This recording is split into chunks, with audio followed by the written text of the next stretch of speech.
Hola, bienvenue dans Je suis potentiel, ton podcast de développement personnel. On se retrouve aujourd'hui pour parler de perfection, de perfectionnisme, de cette pression sociale qu'on a à toujours devoir tout faire parfaitement et être irréprochable. Aujourd'hui, je tourne ce podcast depuis Montréal où je suis en ce moment. Je suis dans une énergie où justement j'en ai marre de faire du parfait. Donc, logiquement, rien que pour la conception de ce podcast, j'ai décidé d'incarner le message que j'allais transmettre. Au bout d'un moment, you preach what you teach. J'ai rien préparé. Genre vraiment rien. Genre même le titre. J'ai juste eu, en me maquillant, la thématique qui m'est venue. Et je me suis dit, ok, go with the flow. Genre vraiment, arrête de vouloir faire toujours du parfait. Oui, bien sûr qu'à l'école, on t'a appris qu'il fallait apprendre, avoir des connaissances qui venaient de sources multiples, savoir les retransmettre, en mettant les guillemets, en citant bien comme il faut, faire des plans, structurer, thèse, antithèse, synthèse. Wow. Genre, est-ce que vraiment dans la vie, quand on parle avec notre cœur, quand on rentre dans un débat, quand d'un coup on réalise certaines choses et qu'on ouvre vraiment notre champ des... C'est ma singularité, c'est ma perception des choses, c'est ce que je ressens au fond de moi, sans répéter ce que tu as entendu dans l'interview de Brigitte ou quoi que ce soit. Vraiment, quand tu parles avec ton cœur, est-ce que c'est parfait? Non, parce que justement, c'est la définition pour moi de parler avec son cœur. C'est que ça n'a pas forcément de sens, ça va pas forcément dans une direction. Parfois, tu vas commencer à... Surtout si c'était comme moi, t'es un peu en mode l'avocat du diable, genre, t'es capable de défendre les deux camps. Tu vas commencer en défendant un certain... J'ai des mots qui me viennent en anglais, alors qu'en vrai, ici à Montréal, ils parlent français, donc... point of view. Une gorgée de café. Il est 2h30 du matin, on est vendredi là. Je suis en train de me réveiller avec vous. Bref, tu vas défendre un certain point de vue au début de ton argumentaire, et puis après tu vas switcher. Et que ce soit parce que la personne avec qui t'as parlé t'a amené sur une autre piste, ou parce que toi-même dans ton cheminement, en parlant justement avec ton cœur, sans chercher à avoir des mots cohérents, une logique, une ligne directrice qui soit logique en fait, c'est ça en fait, c'est dissocier la logique de l'émotionnel. En fait, pour moi, quand tu parles vrai et en dehors de tout ce qui est est-ce que je suis parfaite, toutes ces pressions-là, tu parles avec ton cœur. Ça se retrouve dans tous nos domaines de vie, cette volonté de vouloir faire du parfait. Donc là, je te parlais de quand tu prends la parole. C'est ce qui fait que si tu dois, je sais pas, faire un exposé à l'école, faire un meeting au taf, que tu vas faire une conférence, un événement entrepreneurial, enfin, peu importe, que tu parles même sur un Zoom call, tu vois, que tu vas commencer à ressentir ce stress de t'as du mal à respirer, t'as les mains moites, tu perds tes mots. Et ce que tu avais préparé pour essayer d'être parfaite, tu l'oublies. Parce qu'en fait, je pense qu'il y a une vraie confrontation interne entre une partie de toi qui a envie de te dire mais oublie tout ce que tu as préparé à la virgule près, fais-toi confiance, genre go with the flow, vraiment parle en freestyle, comme je suis en train de te faire là maintenant tout de suite. Et il y a une partie de toi, contrôlante, qui est rassurée par le fait d'avoir préparé en amont et de retransmettre, bref, t'as capté, le truc parfait, le truc qui est au maximum que tu as pu produire. Parce que peut-être que dans ta tête, ce qui est préparé a plus de valeur que quelque chose qui est improvisé. Sauf que la vie, par définition, on l'improvise. Il n'y a rien qu'on prépare. Genre, oui, on a calé de l'organisation dans nos vies d'humains overbookées, mais globalement, même en tentant de tout organiser, tout anticiper, il y a toujours des surprises. Donc si tu prends pas confiance en ta capacité à surfer sur la vague, à improviser, c'est-à-dire que tu es totalement, tout le temps en crise d'angoisse en fait. C'est très inconfortable. Et la maladie du siècle, c'est quand même le stress qui nous cause toutes les maladies type cancer, etc. Je suis pas du tout médecin, mais t'as capté, on le sait, le stress, c'est n'importe quoi. Et on se le crée nous-mêmes. On se le crée nous-mêmes. Pourquoi ? Parce qu'on a cette volonté de tout faire parfaitement. avoir le cheminement parfait, voilà, une cohérence entre les études qu'on a choisies, nos passions, le développement de notre carrière, la personne avec qui on se marie, les enfants qu'on fait, la ville où on habite, les projets qu'on entreprend. Et qu'en plus, surtout, on veut zéro échec, parce que l'échec ne fait pas partie de la perfection. Waouh! C'est vraiment une pression énorme. Surtout que on est là pour vivre l'expérience humaine. Qu'est-ce que c'est une expérience? Genre, quand on est dans des scientifiques, dans un laboratoire, et qu'on expérimente, c'est qu'on n'a pas encore trouvé la clé. On ne sait même pas quand est-ce qu'on la trouvera. Mais c'est qu'on décide de jouer le jeu de ok, je pense que ça plus ça pourrait faire la création que j'espère avoir. Et du coup, t'essayes. Tu joues à ce jeu d'essayer. Et en fait, que tes expérimentations, oui, tes expériences, qu'elles mettent un an avant de trouver ce que tu cherches, la nouvelle crème anti-rides, le nouveau vaccin, ce que tu veux, bref, je connais rien à la science, hein. Mais que ça mette un an ou que ça mette 20 ans, dans tous les cas, tu vas essayer, tu vas expérimenter, tu vas te tromper, tu vas échouer, tu vas apprendre de tes erreurs et tu vas continuer. Genre pourquoi on voit pas la vie de la même façon? Pourquoi il devrait y avoir un âge où tout est tracé, un âge où en fait on est parfaitement au point où on devrait être dans notre vie. Enfin, déjà, qui c'est qui définit ce truc de à 20 ans tu dois avoir fait ça, à 25 ça, à 30 ans ça? On est tellement pas... On part pas du même endroit, on va pas tous au même endroit. Donc au bout d'un moment, quand t'es pas au même chapitre que ta voisine dans ta vie, et qu'en plus ça, vous avez même pas les mêmes ambitions, enfin, en fait, quand on se met cette pression aussi de la perfection, c'est parce que on se compare. On se dit, ah, elle fait comme ça, donc ça a l'air de bien marcher pour elle. Ça a l'air, ça encore. On se base sur quoi? I don't know. Ce que la personne dégage, les réseaux sociaux, enfin bref, on se fait tout un film. Alors que la personne, elle est aussi paumée que toi, en vrai. J'ai perdu le fil de ce que je disais. Ça va revenir.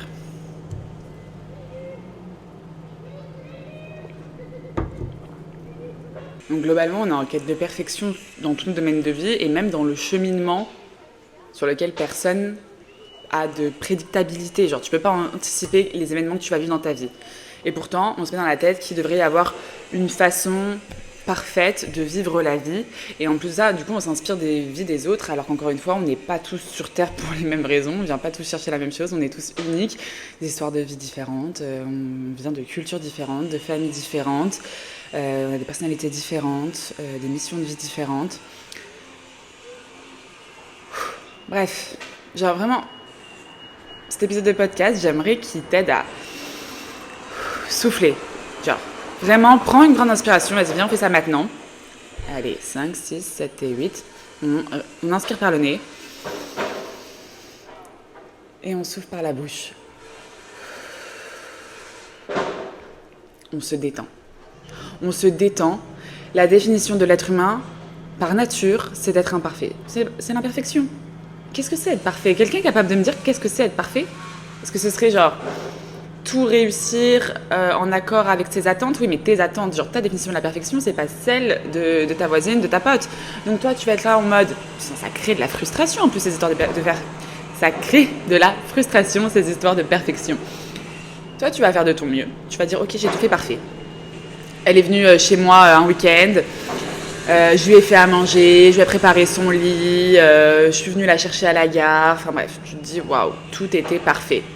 Et en fait, sa définition, elle, d'un week-end parfait avec son ami, ça se trouve, c'est plus combien de quality time, combien de temps on va passer en tant que quality time, donc de qualité, donc vraiment genre elle et moi, à échanger en profondeur, à se confier des choses qu'on ne confie pas à tout le monde, voilà, vraiment à connecter nos âmes. Et après, pour le reste, c'est de l'impro, genre le côté plus logistique, genre comment je viens de la gare, où est-ce que je dors, qu'est-ce que je mange. C'est un exemple pour dire qu'il y en a une qui sera dit, dans la logistique j'étais parfaite, et l'autre par contre, ce qu'elle venait chercher dans ce week-end entre copines, c'était peut-être plus de la connexion humaine plutôt qu'une organisation carrée. Elle n'est pas venue au Club Med, elle est venue voir son amie. Bref, tout ça pour dire que du coup, il peut y avoir deux personnes qui ont l'impression d'avoir tout fait parfait parce que l'autre, on imagine qu'elle a essayé d'entamer des discussions avec son ami, mais que son ami était trop occupé peut-être à gérer la logistique, qu'est-ce qu'on va manger et tout, enfin voilà, à faire la cuisine au lieu de se poser et se dire bon, c'est pas grave si on a faim ou si on commande un truc et qu'on mange de la merde. Elle était tellement dans la logistique pour faire parfait pour son ami que son ami a été frustré que son week-end soit aussi peu parfait selon sa définition de la perfection. Parce que sa définition de la perfection, d'un week-end parfait avec son ami, aurait été on s'en fout de tout, juste on go with the flow, genre on est comme ça toutes les deux et on voit nos envies au fur et à mesure, etc. Donc, autrement dit, même quand tu vas faire de ton mieux, que tu vas faire de la perfection, bah, on pourra toujours te reprocher de ne pas avoir fait assez bien. Parce que selon d'autres personnes, ce ne sera pas du tout parfait ce que tu as fait. Ça aurait été, ouais, très bien, genre c'est une bonne base. Mais c'est pas ça les attentes de l'autre. Et comme tout le monde a tendance à vouloir le meilleur, le mieux du mieux, avant de fitter avec les attentes du monde entier, là, bah, lève-toi tôt ma belle, en fait c'est juste impossible. Pour revenir au sujet de la perfection. Pour revenir au côté subjectif de la perfection, genre là, je peux parier qu'à aucun moment tu t'es dit elle a l'air fatiguée la Morgane, donc pour ceux qui regardent le podcast vidéo sur YouTube, elle a l'air fatiguée la Morgane, il serait temps de dormir ou d'acheter un anti-cerne de qualité. Sauf que moi, quand je me suis maquillée ce matin, comme toute la semaine, j'ai vu des cernes, je me suis dit en fait on a pris des gobelets, on les a enfoncés autour de mes yeux et on a fait tourner comme ça, genre vraiment. Peut-être que ça décongestionne ou je sais pas c'est quoi le terme au fur et à mesure de la matinée, mais quoi qu'il en soit, je suis marquée par la fatigue, j'assume pas du tout mon décalage horaire, la charge de travail, plus la découverte de Montréal, du quality time avec ma pote chez qui je suis ici. C'est une organisation que je n'ai pas encore su m'approprier. Là ça va, on arrive à une semaine sur le terrain, je commence à maîtriser le truc. Mais voilà, ça fait une semaine que je galère sur mon sommeil. Et du coup, que ça se voit sur ma tête. Mais en fait, moi, quand je me suis vue, vraiment, l'ancienne Morgane, elle aurait pu se dire t'as vraiment une tête de fatiguée, franchement, c'est pas ce que tu veux renvoyer dans ton podcast, t'as envie d'être clean, je veux dire, c'est ta mini-chaîne télé, tu veux être clean en fait, tu veux avoir un beau make-up. Et d'ailleurs, j'ai aussi galéré avec mon petit trait d'eyeliner qui n'est pas un eyeliner, mais bref, je fais ça. J'ai un pinceau biseauté, voici le tips make-up du jour. J'ai un pinceau biseauté, je crois que ça s'appelle comme ça, et je mets sur ma palette sur le marron foncé, et après je fais mon petit trait, et du coup ça fait un eyeliner naturel parce que marron foncé par rapport à ma carnation c'est mieux. Et voilà. Et bref, j'ai galéré à le faire. Mais je suis sûre que là, le rendu à la caméra, il est magnifique parce qu'en fait, tu regardes un ensemble et surtout, tu ressens une énergie. Donc, au lieu de se concentrer sur la perfection des détails, bon, c'est pas le cas là en l'occurrence, mais est-ce que j'ai pas une repousse d'ongles dégueulasse? Est-ce que j'ai pas un peu les cheveux gras? Est-ce que mon make-up il est clean? Est-ce que j'ai pas des cernes ou même des doubles cernes? Parce que dans mon cas, c'est la fête au village. Quand je suis très fatiguée, j'ai un deuxième trait qui se crée sur ma joue. C'est un délire, on dirait que j'ai une cicatrice. Non, je suis juste fatiguée et ma vie c'est dormir, c'est dit. Au lieu de se concentrer sur les détails, est-ce qu'on ne se concentrerait pas plus sur l'énergie? Parce qu'en fait, c'est ça qui passe. Qu'on en ait conscience ou pas, c'est ça qui passe, c'est ça qui fait toute la différence.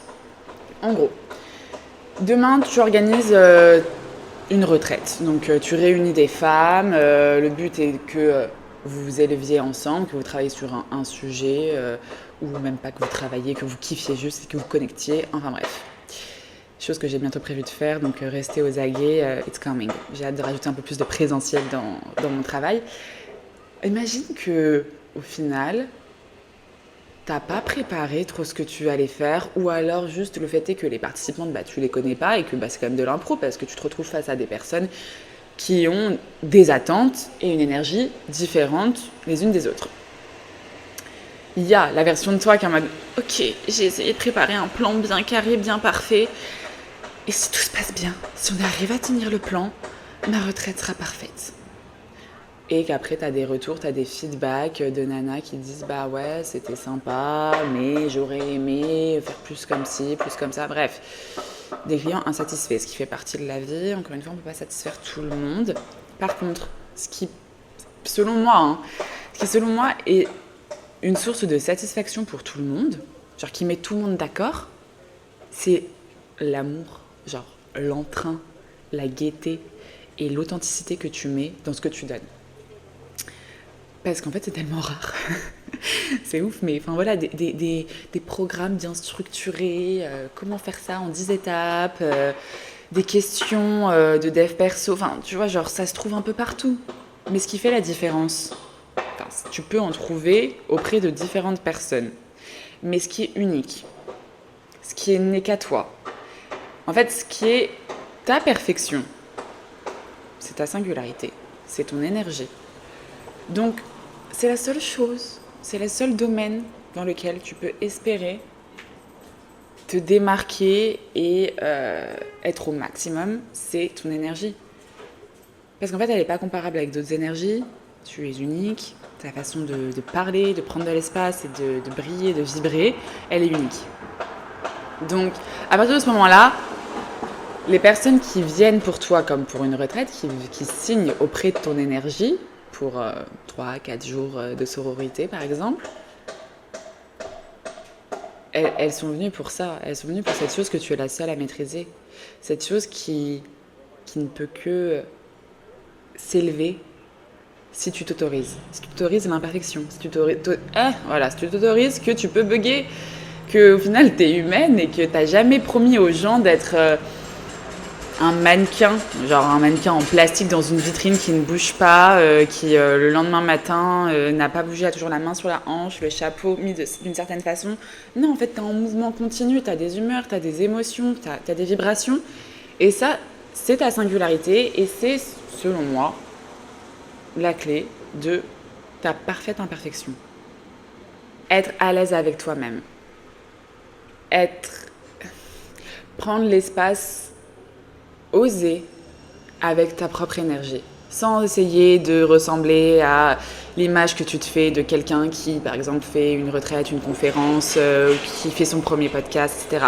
Genre, même si tu as vu certaines personnes qui faisaient comme ça, c'est pas parce qu'elles font comme ça que tu dois faire comme ça. C'est pas parce qu'elles font comme ça que c'est la bonne façon de faire. Et c'est quelque chose que je déconstruis encore aujourd'hui. Hein. Je veux dire, on est des êtres influençables, insecure, à qui on a dit non, c'est pas assez bien, tu peux faire mieux, machin, tout ça. Donc, comprendre que notre pouvoir se trouve vraiment dans notre authenticité, avec l'imperfection que ça comprend, c'est un taf du quotidien que je fais au quotidien et que je t'invite à faire au quotidien. Et c'est très en lien avec un podcast qui vous a énormément plu, genre je crois que c'est celui qui fait le plus d'écoutes sur YouTube du moment, on est à plus de 10 000. Lié au syndrome de la gentille personne, ce truc de tu sais pas dire non. Tu dis pas non parce que tu veux dire oui, tu dis non parce que tu as peur d'être rejeté socialement. Je vous mettrai le lien à la fin de cet épisode pour que vous puissiez l'écouter si ce n'est pas déjà fait. Et ça vient totalement de cette volonté d'être parfaite et d'être acceptée. Parce que dans ta tête, si tu ne fais pas les choses au mieux, tu vas être rejeté, mal aimé, seul, abandonné et tu vas mourir.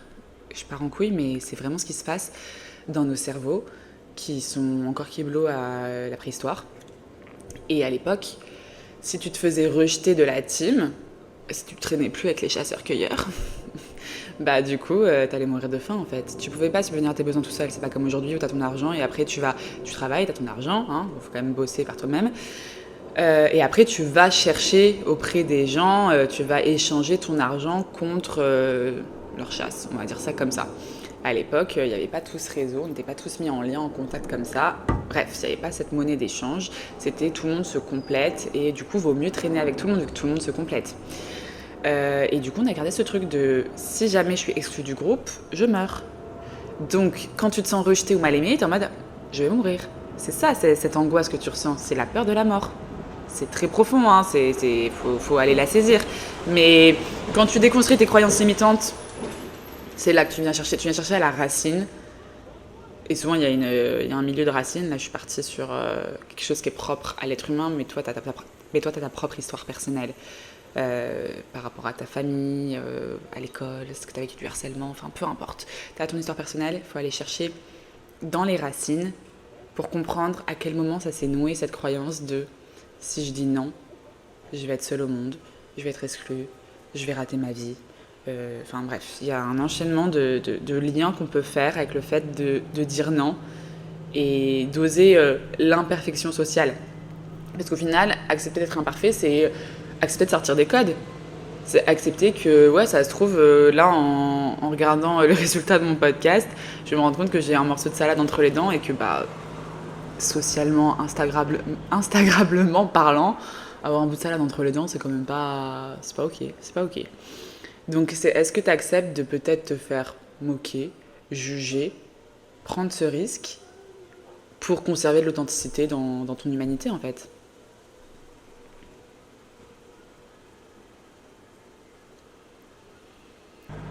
Et moi, j'ai ressenti ce sentiment récemment, ça m'a réactivé et j'étais en mode oh waouh, il y a des choses quand même qui sont sans fin, quoi. Il y aura toujours du taf. En gros, en gros, là, je suis chez une amie qui a un chien. Euh, Bon, il y a tout un contexte à poser. Enfin, genre, j'ai pas l'habitude de vivre avec un chien. Il est très collant, très mignon, hein, adorable, attention, mais voilà, très collant, tout ça. Donc, c'est toute une adaptation pour moi. Mais ouais, et je suis pas du matin, je précise. Mais bon, on va s'arrêter sur le contexte, parce que ça aussi, c'est trouver des excuses à mon manque de perfection. Il y a un matin, ça l'aurait arrangé avant qu'elle parte au travail que je le sorte, ce chien. Et en fait, moi, j'avais pas envie. J'avais pas envie, pour plein de raisons. Voilà, peut-être dans le mon temps est précieux, genre c'est pas parce que je bosse depuis la maison que faut pas aussi que je me mette au plus vite sur mon travail, enfin au plus vite on s'entend, je prends le temps toujours d'un minimum faire mon wake-up, enfin ma morning routine avec mon petit déjeuner, mon journaling et tout, mais voilà, j'avais pas de temps, j'avais pas envie d'allouer du temps, c'est ça hein, j'avais pas envie d'allouer du temps, c'est pas que j'ai pas le temps, cette phrase faut arrêter, je n'avais pas envie de prendre du temps pour sortir le chien de ma pote. Pour moi, c'était pas quelque chose que, en dehors de devoir, parce que bon, oui, c'est logique, c'est la daronne, hein, c'est à elle de s'occuper de son chien, mais genre ce matin je l'ai sorti et il n'y a pas de sujet. C'est juste que ce jour-là, non, j'avais pas envie. Mais et je l'ai dit, parce que je sais qu'il n'y a rien de plus inconfortable pour moi. Enfin, je sais pas, c'est quelque chose que je suis même pas en mesure de faire, je crois.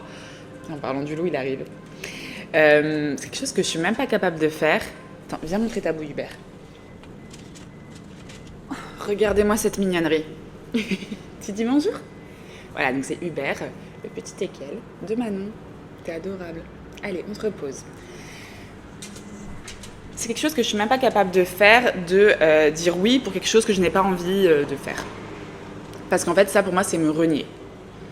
C'est ouais, c'est m'oublier pour essayer d'avoir la validation de l'autre. Genre là, par exemple, si j'avais dit oui à ce moment-là, ça voudrait dire que moi, mes envies, mes besoins, mes priorités, on s'en carre. La priorité, c'est est-ce que je vais arranger ma copine et qu'elle ne sera pas fâchée contre moi, qu'elle va se dire que je suis une bonne copine, enfin voilà, tout ça. Alors du coup, je lui ai expliqué que là, non, en fait. Et j'ai, moi, ressenti, et je pense qu'elle a ressenti aussi, une petite tension. C'est-à-dire qu'après, elle est partie bosser et moi, genre, ça me nouait un peu. J'étais en mode. Enfin, je crois qu'il y avait peut-être une petite once de culpabilité de. Putain, j'ai pas envie qu'elle me voie comme une mauvaise copine, etc. Mais d'un autre côté, j'avais aucun regret. Si c'était à refaire, j'aurais fait pareil. Parce que j'avais suivi, moi, ce que j'ai envie, ce qui est aligné avec moi-même. Il y avait quand même cette petite once de culpabilité de pas avoir été la copine parfaite. La copine parfaite qui peut-être quand tu rentres a sorti le chien, je sais pas, l'appart est rangé, nettoyé, etc. Alors que elle m'a jamais demandé d'être non plus la femme de ménage et la dog-sitter. Hein. Mais tu vois, des fois on se met des pressions dans la tête qui font que on se dit ah la copine parfaite, elle agirait comme ci comme ça et bah moi j'aimerais lui offrir une copine parfaite. Sauf que la personne, encore une fois, c'est pas ça sa définition d'une copine parfaite. C'est pas ça. Elle m'a pas invitée pour que je m'occupe du chien et que je fasse le ménage. Alors que tu vois, il y a ce truc de. Ça, moi, ça m'est beaucoup pas arrivé parce que bah, je vaque. J'ai toujours été digital nomade, même quand j'étais salariée. Genre, je passais mes week-ends à droite à gauche. J'ai été beaucoup chez des gens. Et des fois, il y a ce truc de. T'as envie d'aider, t'as envie de. Mais pas parce que t'as envie. Parce que t'as envie d'être vu comme quelqu'un qui est poli, quelqu'un qui prend pas trop de place, quelqu'un qui dérange pas. Et ça, c'est vraiment un sentiment qui est pour moi lié, encore une fois, avec le fait d'être parfaite. Le truc de est-ce que je suis la parfaite invitée, en fait? Est-ce qu'on va la réinviter? Est-ce qu'on est contente de l'accueillir? Est-ce qu'on la voit comme une ingrate? Le regard des autres, l'acceptation, le rejet. C'est vraiment un sujet que je pourrais aborder sous plein d'angles, comme tu l'entends, parce que, voilà, entre syndrome de la gentille personne, comparaison, euh, rejet, tout ça, enfin bref, tout est lié. Je vais quand même essayer de pas faire un épisode de 50 minutes, hein. Mais par contre, je serais curieuse là que tu me dises en commentaire ou en DM Insta, avec plaisir d'avoir un contact plus direct avec toi, ce que tu penses de ce format plus freestyle, tu vois, où c'est moins structuré, où c'est moins parfait. Est-ce que c'est quelque chose que tu aimes écouter? Parce qu'en fait, ça dépend des thématiques. Peut-être que tu cherches autre chose. Peut-être que quand tu penses développement personnel, peut-être que toi, tu as envie d'entendre quelqu'un qui philosophe comme je suis en train de faire là, où voilà, je laisse les choses venir comme ça et je te sors ce qu'il y a dans ma tête. Ou peut-être que tu aimerais des choses plus structurées. Et je veux dire que l'un et l'autre ne sont pas incompatibles. Je peux très bien, des fois, selon ce que je ressens, qui est aligné pour moi, évidemment, hein, je suis pas là pour faire des commandes sur mesure. Enfin, le sur mesure, je le fais déjà dans mes coachings one-one, c'est encore autre chose. Mais pourquoi pas faire une vidéo, un podcast sur deux, un qui est plus structuré, avec une problématique et je t'emmène à une solution avec des pistes de réflexion et ma perception du sujet, un peu comme j'ai l'habitude de faire, et un podcast sur deux où je suis comme là en freestyle. Même si j'avoue que à tout moment je vais vraiment prendre goût avec ce format freestyle. En fait, ça me ressemble tellement plus. Ça me ressemble tellement plus de sortir de ce il faut, de ce truc de perfection, comme quoi, pour pouvoir poster quelque chose qui va entrer dans vos oreilles d'écouteurs de podcasts fidèles, que je remercie mille fois de me suivre depuis déjà plus de 2 ans. Comme s'il fallait, pour honorer le temps que vous donnez à cet épisode de podcast, qu'il soit vraiment carré. Est-ce que c'est mon éducation de fille de militaire qui m'amène à penser ça? Franchement, je serais curieuse de savoir, même vous, est-ce que c'est une pression que vous vous mettez? Le côté structure, le côté est-ce que c'est bien préparé? Est-ce que c'est... Ouais, est-ce que... En fait, on a peut-être l'impression que c'est mieux, que ce sera beaucoup mieux si c'est préparé que si ça ne l'est pas. Et la vérité, c'est que je suis pas sûre. Genre là, moi, je suis plutôt fière de ce podcast. Je me souviens plus trop de ce que j'ai dit. Mais la vérité, je sais que moi, il m'aurait fait trop plaisir à écouter. Même il me ferait trop plaisir à écouter maintenant. Parce que bon, là, j'ai eu les réalisations, j'ai eu les déclics, ça y est, j'ai mon éclair de génie. Mais en fait, se sentir comprise, c'est précieux. Tellement précieux. Je sais que c'est ce qui ressort le plus quand j'ai mon coaching de groupe Révélation. Ça fait partie... Enfin, moi, quand j'ai écrit le coaching, j'étais en mode... on va avoir une synergie de groupe, on va pouvoir s'inspirer les unes des autres et je vais pouvoir diffuser mon énergie à plus de personnes parce que tout le monde n'est pas prêt à prendre le temps et à mettre l'argent et l'énergie dans un coaching individuel, donc un coaching plein potentiel. Du coup, je me suis dit c'est pour rendre mon accompagnement plus accessible. Et au final, une des choses qu'elles aiment le plus, c'est se sentir comprise. Parce qu'en fait, c'est quelque chose, c'est un sentiment que je pense qu'on ressent tous, c'est d'être incompris. Et ça, encore une fois, c'est lié à notre singularité. Hein. Personne n'a vécu ce que tu as vécu, donc personne ne peut vraiment comprendre, et personne n'a ta sensibilité, tu vois, genre t'es un être unique. Moi, je le ressens d'autant plus là, vu que je vis une expérience de vie que tout le monde n'a pas vécue, mais que tout le monde vivra sûrement. Donc le deuil de mon père. Tu te sens seul. Tu te sens seul face à ce que tu vis. Et peu importe le poids du sujet, parce que l'entrepreneuriat, c'est pas un deuil non plus, mais mon Dieu, qu'il faut le mindset, quoi. Faut rester déterminé, faut avoir l'énergie d'aller plus loin, de croire en soi, de croire en ses idées, d'oser. Et se sentir soutenu dans ce genre de cas. Enfin bref, j'ai trop hâte là Les portes de révélation pour 2025 ont fermé hier soir. J'ai trop hâte d'être lundi, on va commencer les choses sérieuses. Je me disperse un petit peu. Anyway, on va terminer. J'ai hâte d'avoir vos retours.